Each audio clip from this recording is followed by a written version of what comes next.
प्रदेश हमारा का वक्त हुआ है। नमस्कार, मैं रविंद्र सिंह आपके साथ। हेडलाइंस के बाद उन 4 महत्वपूर्ण खबरों की बात करेंगे जो आगे हम बुलेटिन में आपको बताएंगे। पहली खबर और बड़ी खबर यह कि उदयपुर में धार्मिक झंडे पर सियासत गरमाई हुई है। वहीं जयपुर के जामडोली में आरएसएस के सेवा संगम का आज से आगाज हुआ है। उधर बाड़मेर में दलित महिला से बलात्कार के बाद आरोपी ने एसिड डालकर उसे जिंदा जलाने की कोशिश की। साथ ही साथ यह खबर भी आपको बताएंगे कि आरपीएससी पेपर लीक मामले में शेर सिंह मीणा की कोर्ट में पेशी हुई। कोर्ट ने शेर सिंह को 11 दिनों की रिमांड पर भेजा है।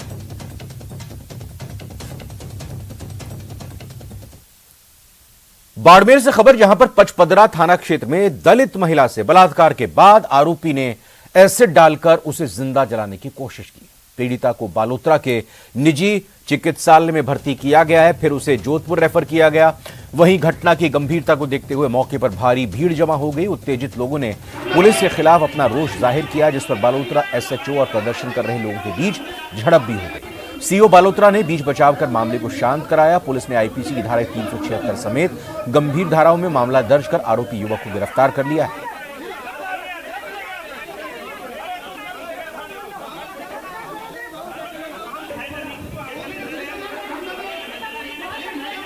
बच्चा में तावड़ी में भगा के निसी, बच्चा में छोटा 5 महीने धूप के फेंक के निसी दरवाजा खोला, जल्दी में वेन पे गायब हो नका। वो क्या कहते पैंट साता बोतल नवी आती खिंगर आता, खिंगर ना के मैं देखी। जब भी मेरे तिल्ली डाल के मेरे बहन पे तिल्ली डाल के मैं ऐसे हाथ पकड़ के मेरे को धक्का दे के भाग गया। उस बच्चे के साथ गलत काम हुआ? हाँ, गलत काम हुआ। क्यों नहीं बचा? कालू खान उस लड़की की पहले तो खोटा काम किया, बलात्कार हुआ। उसके बाद में उस लड़की को ऊपर वो छिंगर डालकर और उस लड़की को जलाई। उसके बाद में मैंने रात को 1:30 बजे तक कहां से वकील बुलाकर उसकी रिपोर्ट लिखाकर मैंने थाने में पेश करी, तो भी उसकी कार्रवाई पूरी जांच हाल तक नहीं हो रही है। और वहीं इस मामले पर केंद्रीय मंत्री कैलाश चौधरी का ट्वीट भी सामने आया है। उन्होंने ट्वीट करके लिखा है कि बालोतरा में एक दलित विवाहिता के साथ दुष्कर्म कर उसे तेजाब से जलाने की घटना संपूर्ण क्षेत्र के साथ राजस्थान पर काला धब्बा एवं लचर कानून व्यवस्था का प्रमाण है। प्रदेश कांग्रेस के कुशासन में व्याप्त ये जंगल राज आज प्रदेश के हर आम जन के लिए श्राप बन चुका है और गृह मंत्री का पद लिए बैठे गहलोत जी ने प्रदेश की कानून व्यवस्था से आंख मूंद ली है। पीड़ित महिला के शीघ्र स्वास्थ्य लाभ की कामना करता हूं। इस संबंध में क्षेत्रीय प्रशासन से वार्ता कर इस घटना को तुरंत प्रभाव से संज्ञान में लेते हुए दोषियों के विरुद्ध कड़ी कार्रवाई करने हेतु निर्देशित किया है।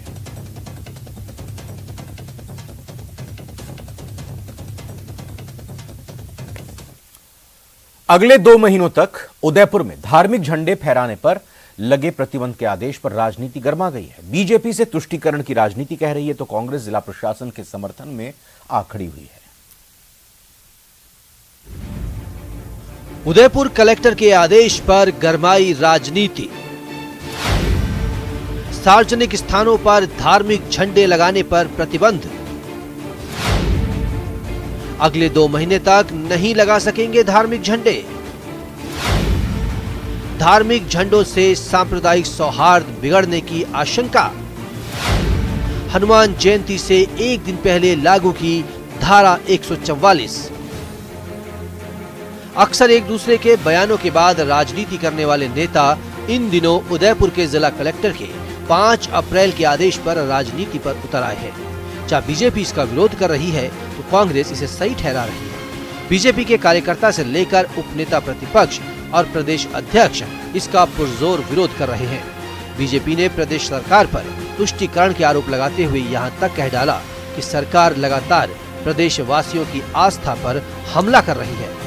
अरे उदयपुर में जहां महाराणा प्रताप ने भगवा पताका लेके मुगलों को परास्त किया, कभी समझौता नहीं किया, संघर्ष किया और मेवाड़ को कभी पराधीन नहीं होने दिया, उस भगवा पताका लगाने के लिए उदयपुर में प्रतिबंध, ये राजस्थान है या तालिबान है? राजस्थान की सरकार का एक बार फिर से एक तुगलकी फरमान आया है और तुष्टीकरण का एक चेहरा फिर से उजागर हुआ है। हनुमान जयंती थी, उससे पहले दिन इस तरीके का आदेश निकालना ये उदयपुर के नहीं राजस्थान के तमाम लोगों की धार्मिक आस्था पर सीधा सीधा हमला है और इसकी जिम्मेदार है तो कांग्रेस पार्टी है। मुझे लगता है कि तुष्टीकरण कांग्रेस की फितरत बन चुकी है। जहां बीजेपी कलेक्टर के आदेश को गलत बता रही है, तो वहीं कांग्रेस का कहना है कि जिले की कानून व्यवस्था बनाए रखना हमारी जिम्मेदारी है और अगर कोई कलेक्टर धारा 144 लगाता है तो इसमें क्या गलत है। बीजेपी को बड़े दर्द हो रहा है पेट में, और दर्द इस बात का हो रहा है कि रामनवमी के पूरे राजस्थान में जुलूस निकले। पिछली बार बीजेपी ने प्लांट वे में बीजेपी कार्यालय में मीटिंग करके रामनवमी के जुलूस में दंगे करवा दिए। अब की बार क्या हुआ कि सब जगह सख्त कार्रवाई हो रही है, तो रामनवमी के जुलूस में दंगे नहीं करवा पाए, हनुमान जयंती पे दंगे नहीं करा पाए। तो बीजेपी की जब दंगे की प्लानिंग फेल हो गई तो बीजेपी माहौल बिगाड़ना चाहती है मेवाड़ की धरती से। बीजेपी हो, कांग्रेस हो, सपा हो, बसपा हो, कानून हाथ में लेने का किसी को हक नहीं है। जो भी आदमी धर्म के नाम पर, जाति के नाम पर कानून हाथ में लेकर दंगे फैलाएगा उसको बंद करेंगे। कानून व्यवस्था बनाए रखना हमारी जिम्मेदारी है। कानून व्यवस्था बनाए रखने के लिए यदि कोई कलेक्टर 144 लगाता है तो उसका संवैधानिक अधिकार है। यदि कलेक्टर कानून व्यवस्था नहीं संभालेगा, पुलिस नहीं संभालेगी, तो उनके खिलाफ सरकार कार्रवाई करेगी। जिले में कानून व्यवस्था बनाए रखना प्रशासन का काम है, लेकिन सवाल ये है कि क्या धार्मिक ध्वजा पर प्रतिबंध वाकई कानून व्यवस्था बनाए रखने के लिए जरूरी है। Bureau report, news 18 Rajasthan. और इस मामले पर केंद्रीय मंत्री गजेंद्र सिंह शेखावत का ट्वीट सामने आया है। उन्होंने ट्वीट किया है कि अब उदयपुर में धार्मिक ध्वज लगाने हेतु प्रशासन से आज्ञा लेनी होगी। क्रोनोलॉजी समझिए कि बागेश्वर धाम की धर्मसभा के बाद ये निषेधाज्ञा जारी हुई है, यानी विशेष तौर पर यह आदेश भगवा ध्वजों के लिए है। हिंदुओं को टारगेट करना कांग्रेस की परमानेंट पॉलिटिकल पॉलिसी है। यह भगवा ध्वज के विरोधी है।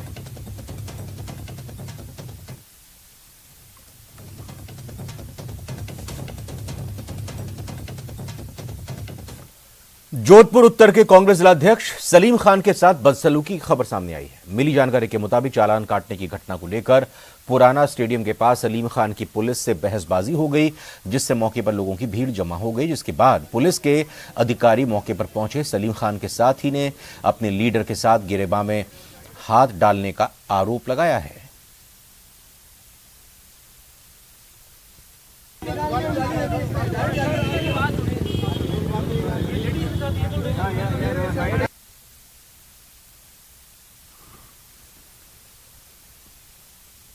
और वहीं बीजेपी प्रदेश अध्यक्ष सीपी जोशी ने आज जयपुर बम ब्लास्ट के पीड़ितों से मुलाकात की। सीपी जोशी आज शाम को चांदपोल हनुमान मंदिर पहुंचे और यहां पीड़ितों से मुलाकात कर बालानंद जी का रास्ता पहुंचकर पीड़ितों के परिजनों से मुलाकात की।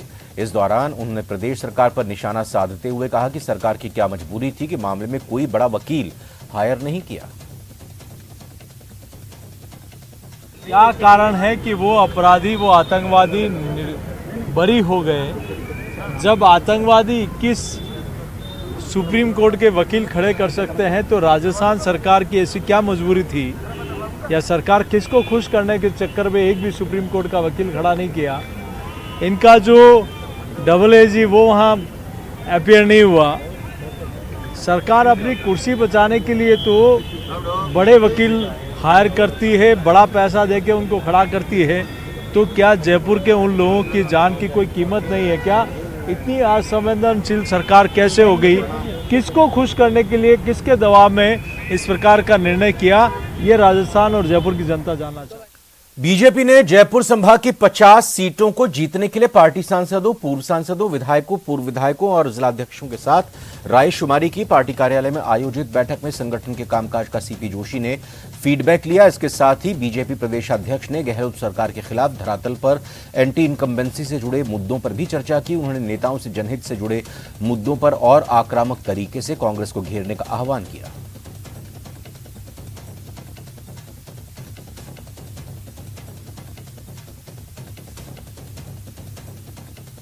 एक ही रोड मैप है कि संगठन की ताकत के आधार के ऊपर हम चुनाव जीतेंगे और ये सुनिश्चित है कि कांग्रेस की नाकामियां और कांग्रेस के जिस तरीके के आंतरिक कलह है उसका भाजपा को लाभ मिलेगा। कांग्रेस ने जो वादे किए थे वो वादे आज दिन तक पूरे नहीं हुए, उसका भी भारतीय जनता पार्टी को लाभ मिलेगा और हमारे कार्यकर्ताओं की ताकत और क्षमता के आधार पर हम चुनाव जीतेंगे भी और सरकार भी बनाएंगे। देखिए, मैं पहले भी कहा है, मैं एक भूमिका में हो सकता हूँ, लेकिन भारतीय जनता पार्टी में टीम स्पिरिट के साथ काम होता है। अध्यक्ष अकेला कुछ नहीं करता। मैं भी एक कार्यकर्ता के नाते जो भूमिका मिली है उसको ठीक से निर्वहन कर रहा हूँ। तो आज जयपुर संभाग की बैठक है, ऐसे ही प्रत्येक संभाग पर जाने का कार्यक्रम बनेगा तो कैसे हम अपने काम को, संगठनात्मक कार्यक्रमों को, आगामी योजनाओं को कैसे क्रियान्वित कर सके, अपने काम में कैसे गतिशील। आरपीएससी पेपर लीक मामले में शेर सिंह मीणा की कोर्ट में पेशी हुई। कोर्ट ने शेर सिंह को 11 दिनों की रिमांड पर भेजा, जिसके बाद एसओजी शेर सिंह को फिर जयपुर ले गई। अब उससे जयपुर में 17 अप्रैल तक पूछताछ होगी। 17 अप्रैल को फिर शेर सिंह की पेशी उदयपुर में होगी।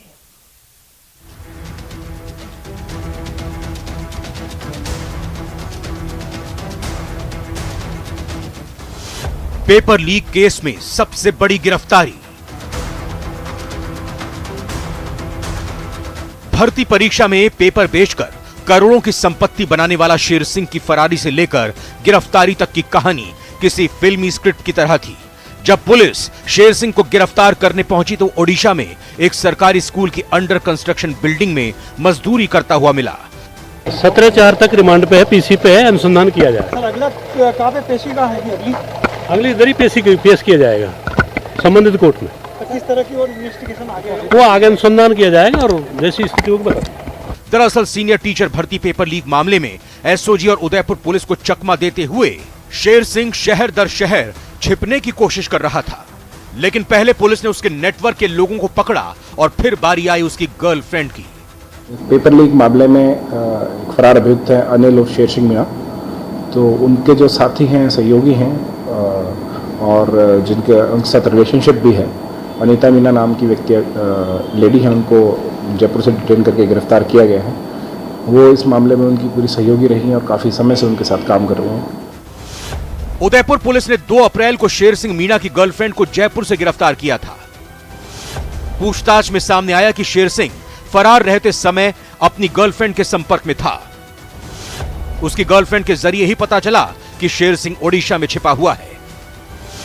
भूपेंद्र सारण के पकड़े जाने की खबर मिलते ही शेर सिंह सिरोही के भावरी गांव से फरार हो गया था। भावरी से वो जयपुर आया, फिर दिल्ली, पंजाब, हिमाचल, उज्जैन, ओंकारेश्वर, आगरा होते हुए ओडिशा पहुंचा। शेर सिंह मीणा करीब 20 से 25 दिन से उड़ीसा में था। ओडिशा के भावनीपट्टनम से 40 किलोमीटर दूर एक गांव में शेर सिंह मीणा अपनी पहचान छुपाकर रह रहा था। सरकारी स्कूल की बिल्डिंग में काम करने वाले राजस्थानी मजदूरों के साथ शेर सिंह एक कच्चे मकान में रह रहा था। शेर सिंह को इस हालात में देखकर एसओजी की टीम भी चौंक गई, लेकिन पुख्ता पहचान के बाद उसे दबोच लिया गया। जयपुर के चौमू का रहने वाला शेर सिंह मीणा सिरोही के भावरी गांव में सरकारी स्कूल में वाइस प्रिंसिपल के पद पर कार्यरत था। पेपर लीक केस में आरोपी होने के बाद उसे हाल ही में बर्खास्त कर दिया गया। पेपर लीक मामले में शेर सिंह पर भूपेंद्र सारण को पेपर बेचने का आरोप है। जेल में बंद आरोपी भूपेंद्र सारण ने पूछताछ में बताया था कि उसने जयपुर के चौमू निवासी शेर सिंह मीणा से पेपर खरीदा था। इसके बाद यह पेपर सुरेश ढाका को बेचा गया। सुरेश ढाका ने अपने साले सुरेश बिश्नोई के सहयोग से अभ्यर्थियों को 5-5 लाख रुपए में पेपर बेचा था। शेर सिंह मीणा ने पेपर कैसे आउट किया और वो पेपर किससे लेकर आया था, इस सवाल का जवाब शेर सिंह से ही मिल सकता है। अब शेर सिंह से ही पूछताछ में खुलासा होगा कि पेपर उसने कैसे और किसकी मदद से आउट करवाया, या शेर सिंह के आगे भी कोई गिरोह है जिससे उसने पेपर खरीदा था। Bureau report, news 18 Rajasthan. थाना गाजी विधायक कांतिलाल मीणा का जयपुर कूच आज दौसा प्रशासन ने समझाइश करके भंडाना के नजदीक रुकवा दिया। उसके बाद एक प्रतिनिधिमंडल को वार्ता के लिए दौसा कलेक्ट्रेट लाया गया। विधायक कांतिलाल मीणा के नेतृत्व में एक प्रतिनिधिमंडल ने कलेक्ट्रेट में वार्ता की। सरकार के निर्देश पर दौसा के कलेक्टर कमर चौधरी और एसपी संजीव नैन सरकार की तरफ से पक्ष रखा। उन्होंने कहा कि मुख्यमंत्री अशोक गहलोत कोरोना पॉजिटिव हो चुके हैं, ऐसे में सीएम से मुलाकात संभव नहीं है। इसके बाद सरकार के निर्देश पर जयपुर स्तर के अधिकारियों के द्वारा वार्ता की जाएगी और दूसरे दौर की वार्ता अब सचिवालय में होगी। ऐसे में दौसा कलेक्ट्रेट में प्रथम दौर की वार्ता हुई, जिसमें दूसरे दौर की वार्ता के लिए विधायक कांतिलाल मीणा को सहमत किया गया।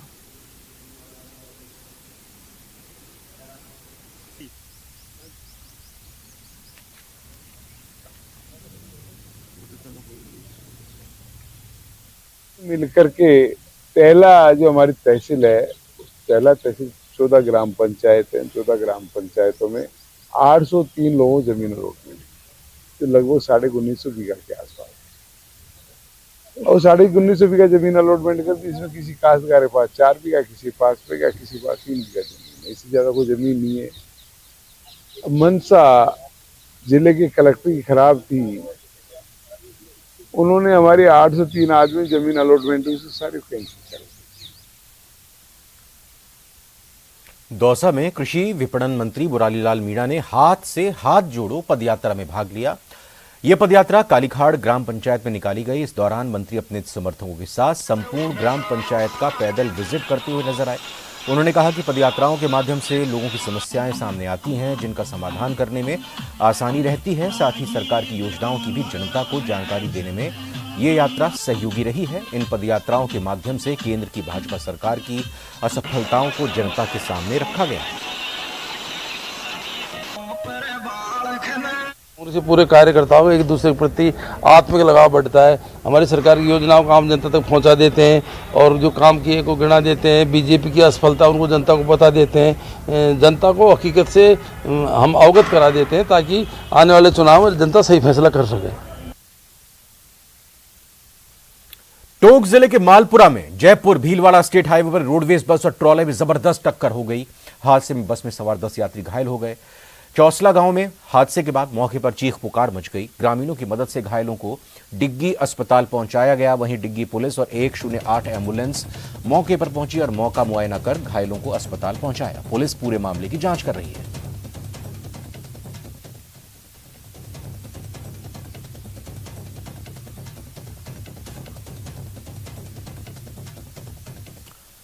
झालावाड़ जिले के भालता थाना क्षेत्र के बांसखेड़ी लोढान गांव के जंगल में एक विवाहिता का पेड़ पर लटका हुआ शव मिलने से इलाके में सनसनी फैल गई।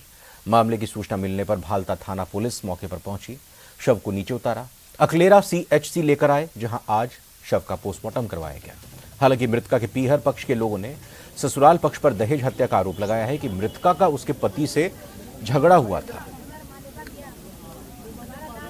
दहेज हत्या में इसका मुकदमा दर्ज हो गया है और अग्रिम कार्रवाई हेतु पोस्टमार्टम बोर्ड द्वारा किया जा रहा है और बोर्ड द्वारा डिप्टी साहब मनोर थाना को अग्रिम अनुसंधान हेतु उनके नाम FIR नाम की है। झालावाड़ पुलिस ने हाड़ौती भाषा के प्रसिद्ध कवि शिवचरण सेन की हत्या के आरोप में 3 नाबालिगों को निरुद्ध किया है।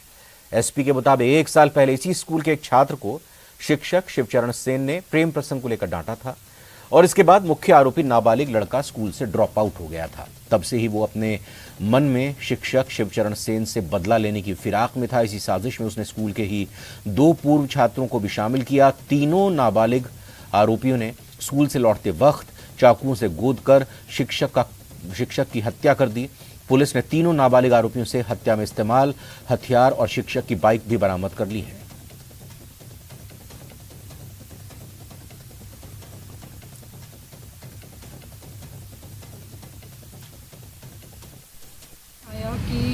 जो इस घटना का मुख्य सूत्रधार है वो एक नाबालिग बच्चा है और वो इन्हीं के अंतर्गत उसने शिक्षा ग्रहण की है किसी स्कूल में।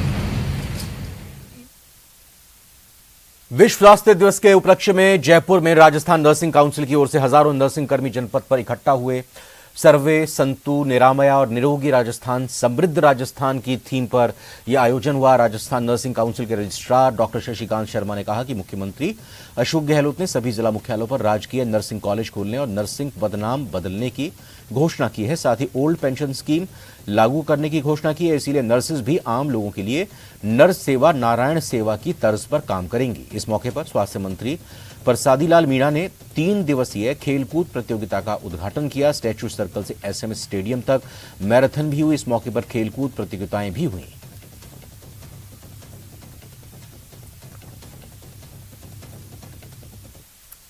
जयपुर में Mahatma Gandhi university of medical sciences and technology के हिप्टोलॉजी विभाग और Indian national association for study of the liver की तरफ से 2 दिवसीय कॉन्फ्रेंस का शुभारंभ हुआ। कॉन्फ्रेंस में nutrition in chronic liver diseases विषय पर चर्चा हुई। यूनिवर्सिटी के vice chancellor doctor Sudhir Sachdev ने कहा कि महात्मा गांधी अस्पताल अंग प्रत्यारोपण का एक बड़ा केंद्र बनकर उभर रहा है। यहां heart, liver, pancreas, kidney transplant हो चुके हैं। अब तक 1540 से ज्यादा किडनी और 55 लिवर ट्रांसप्लांट हो चुके हैं। लगभग 25 हेपेटोलॉजी विशेषज्ञ जो इस देश के प्रमुख विशेषज्ञ हैं, professor Shiv Sarin, professor R K. Dhiman, professor Ajay Duseja, professor Pankaj Puri, professor Anoop Saraya all India institute से, डॉक्टर शालीमार, ये सभी लोग यहाँ इकट्ठे हैं और अपना तजुर्बा शेयर कर रहे हैं। इंटरनेशनल लेवल पे भी 2 लोग हैं जो बहुत ही कनाडा और अमेरिका में मशहूर। डीएलबी डायरेक्टर हृदय शर्मा आज टोंक जिले के दौरे पर हैं। इंदिरा गांधी शहरी रोजगार गारंटी योजना के मुख्य अभियंता भूपेंद्र माथुर भी साथ हैं। देवली नगर पालिका कार्यालय पहुंचे हृदय शर्मा और भूपेंद्र माथुर का पालिका अध्यक्ष नेमीचंद जैन और ईओ सुरेश कुमार मीणा ने स्वागत किया। इस दौरान देवली में चल रहे विकास कार्यों को लेकर पालिका अध्यक्ष से चर्चा भी हुई। डायरेक्टर हृदय शर्मा जी आज टोंक जिले के दौरे पर हैं और देवली नगर पालिका में निरीक्षण किया, पालिका अध्यक्ष और ईओ से बातचीत की। आज आप टोंक जिले के दौरे पर है, देवली में किस तरह का यहाँ पर आपने निरीक्षण किया? यहाँ पे हमने जो इंदिरा गांधी पंचायत रोजगार गारंटी योजना है, इसमें जो काम नगर पालिका के द्वारा लिए गए हैं उनको हमने देखा है। इसके अलावा बजट घोषणा में जो पीडब्ल्यूडी के जरिए हम लोग रोड बनवा रहे हैं उसको हमने देखा है। नगर पालिका ने जितने अच्छे पार्क विकास विकसित किए उनको हमने देखा है। ओवरऑल साफ़ सफाई हमने देखा है और कुल मिला के हमको ये लगा कि नगर पालिका बहुत अच्छा काम कर रही है। बल्कि हमें कहेंगे स्वच्छ भारत मिशन में स्वच्छता रैंकिंग में भी काफ़ी ऊपर आने की इसकी संभावना है। प्रशासन शहरों के संग अभियान के तहत पट्टे देना सरकार की बहुत ही एक लाभकारी योजना है। लोगों को इससे एक अपने मकान का अधिकार, अपने पट्टे का अधिकार मिल रहा है। टोंक ज़िले की बात करें तो किस तरह की ओवरऑल कार्यक्रम जो है वो सभी नगर पालिकाओं में चल रहे हैं? देखिए, मैं अभी तो चूँकि देवली में खड़ा हूँ तो देवली में कह सकता हूँ कि देवली नगर पालिका को 3000 का टारगेट दिया था और इन्होंने अपना पूरा टारगेट पूरा कर लिया है। राजस्थान में 7 लाख से ज़्यादा पट्टे अब तक जारी हो चुके हैं। प्रयास अभी हम कर रहे हैं। कोटा में अभी माननीय मंत्री महोदय ने एक वर्कशॉप रखी थी, यहाँ कोटा संभाग के लोगों को बुलाया था और इस पर विचार विमर्श किया है किस तरह से 10 लाख के फिगर को टच किया जाए। किस तरह की योजना है टोंक जिले की नगर निकायों में आगामी, क्योंकि अब लास्ट बजट भी आ चुका है और सरकार जो है वो कुछ दिनों बाद में चुनाव वाला, क्या कुछ प्रमुख मुद्दे ऐसे रहने वाले हैं जो नगर पालिकाएं लोगों को राहत देने के काम करेगी? देखिए, अगर आप बजट घोषणाएं देखेंगे तो बजट घोषणा में हमने बहुत सारे विकास के कार्य सभी नगर पालिकाओं में लिए हैं। तो ये सारे काम हम मिलकर करेंगे तो उससे काफ़ी कुछ इनसे पालिकाओं में विकास काम हो जाएंगे और पट्टों का अभियान हम नियमित रूप से चला रहे हैं। मैं समझता हूँ इससे काफ़ी लोगों को लाभ मिलेगा। मालपुरा नगर पालिका को लेकर के अगर बात करें तो जब से पालिका बनी है तब से जो अध्यक्ष है उसको लेकर के विवाद हमेशा चलता रहा है। क्या कोशिश कर रहे हैं आपके उस विवाद को थामे और वहाँ के विकास को यानी कि पंख लगे? वो आपको पता है मामला न्यायालय में लंबित है तो इस पर मैं कुछ कहना नहीं चाहूँगा। कल यानी शनिवार को वो कौन सी महत्वपूर्ण प्रदेश की खबरें होंगी जिन पर हमारी नजर रहेगी, आपको अपडेट देंगे, खबर बताएंगे और आप भी चाहेंगे उन खबरों को जानना। आइए एक नजर डालते हैं मुख्य 5 खबरों पर। आपको बता दें, पहली महत्वपूर्ण खबर यह है कि राहुल गांधी के समर्थन में राजस्थान युवा कांग्रेस मशाल जुलूस निकालेगा, इस पर हमारी नजर रहेगी। दूसरी महत्वपूर्ण खबर यह है कि जयपुर में आरपीएससी पेपर लीक मामले में गिरफ्तार शेर सिंह मीणा से रिमांड के पहले दिन पूछताछ होगी। क्या निकलकर सामने आता है ये हम आपको बताएंगे। कल कोटा, उदयपुर, अजमेर और जयपुर संभाग में मौसम बदलने की भी संभावना है। वहीं कोटा में रामगंज मंडी को अब जिला बनाने की मांग को लेकर उग्र आंदोलन की तैयारी की जा रही है। कैसा रहेगा कल का आंदोलन का दिन, ये बताएंगे आपको। साथ ही आपको यह भी जानकारी देंगे कि राजसमंद में 10 अप्रैल को भाजपा का जन घेराव आंदोलन है। कैसी वहां से खबरें निकलकर आती हैं, जिसकी तैयारी को लेकर भाजपा पदाधिकारियों की अहम बैठक होगी। ये सारी खबरें आपको बताएंगे। बने रहिएगा न्यूज़ 18 राजस्थान के साथ। लेकिन फिलहाल प्रदेश हमारा के इस बुलेटिन में अभी इतना ही।